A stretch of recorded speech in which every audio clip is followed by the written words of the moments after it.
From Tashon Lamed Ches, the Rebbe started to farbring generally, a farbring which we knew about, the Rebbe would farbring the night before the special date. It says till Tashon Lamed Ches, the Rebbe would farbring the night after Tu B'Shvat, and from Tashon Lamed Ches, and on, the Rebbe would farbring the night before Tu B'Shvat.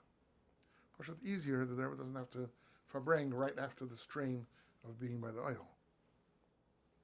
So the Rebbe started farbring the night before Tu B'Shvat. So there was farbring in Tu B'Shvat. The interesting thing here was, even though in previous years in general there wasn't a Maamar, sometimes there was a Maamar Ke'in Sicha. Here the Rebbe came into the farbringen.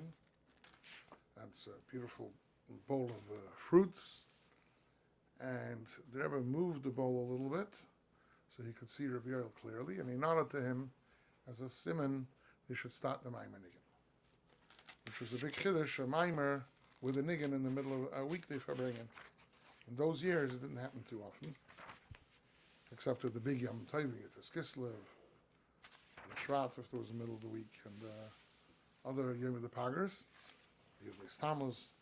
But here, the Rebbe said to sing the Maamar Nigan. He said the Maamar with the Nigan, Abara Shoshanim Heim. But the Maamar was actually a hemshech of the Yud Shevat farbringen. Lil Shishi, Early Yud Zayin Shvat, was Yechidus for Archim.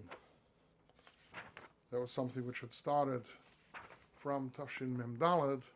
There would be one Yechidus for all the Archim together in the shul downstairs.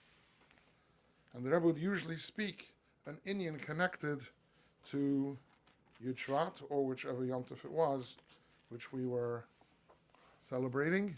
Here the Rebbe spoke again, Ahira, from the Friedrich of his name, the name of Yosef, adding, everyone should try whatever they can to add and bring another Yid closer to Yiddishkeit. And also the name of Yitzchak, the name of Simcha, to do everything, only Yom of Yiddishkeit and Eifen of Simcha. Besides mentioning the Rambam of the day and the Chitas of the day. Another interesting thing that happened during that Yechidus was the Yechidus to Chasanim and Kalas.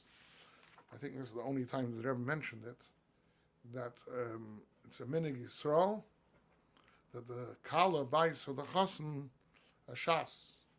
Because in a Chasan you have to establish the house on the Yisayde HaTorah of HaMitzvah.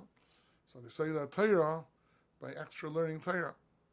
And that is that the Kala buys for the Chasan Sfarim, the minig is to buy a Shas, and for Chassidim also to buy Sefer Chassidus, which some people translate it to mean that the Kala has to buy for the Chasan the whole Kahos.